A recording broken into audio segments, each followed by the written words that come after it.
Mis padres. Dos retratos hechos en un espacio de tiempo de 6 años. 1960-1966. Son dos maneras muy diferentes de abordar el personaje.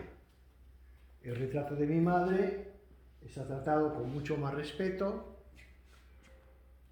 más para complacerla a ella que para complacerme a mí, a pesar de lo tosco y primitivo del tratamiento. Yo pienso que tiene la, digamos, podríamos decir, dulzura de ella, y además buscando ese gesto de ponerse la mano en el mentón muy característico. El tratamiento está hecho con pintura gruesa en la época que yo me fabricaba los colores, sustituyendo el amarillo por el ocre, el rojo por la tierra de Puzoli, usando pigmento azul muy corriente para el azul y añadiendo blanco y negro. El retrato de mi padre es otra cosa completamente distinta. Es un retrato para que me gustara a mí más que para que le gustara a él.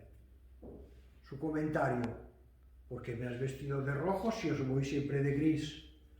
Digo, porque tú vas vestido de gris, pero tu alma es roja, tu alma es valiente, tu alma es curiosa y de buscar, no tiene nada de gris. Me interesaba mucho la expresión de los ojos y la expresión de la boca y la expresión muy suya de las manos.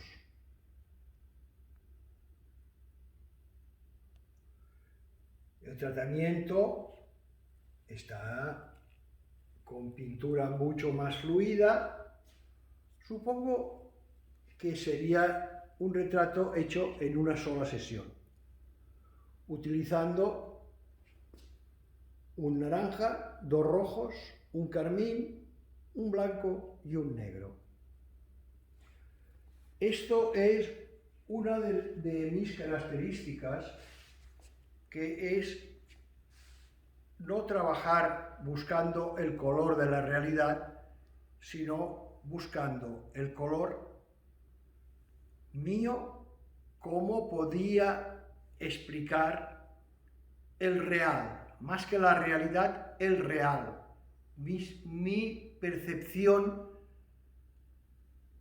de lo que estoy viendo como suma de muchas cosas, no solamente la realidad óptica, sino la realidad sensorial, psicológica, etcétera, etcétera. Y no me voy a alargar más, porque quizás os aburriría un poco. Espero que este detalle de homenaje a mis padres os haya gustado y seáis fieles a vuestros contactos con mi canal de YouTube. Gracias.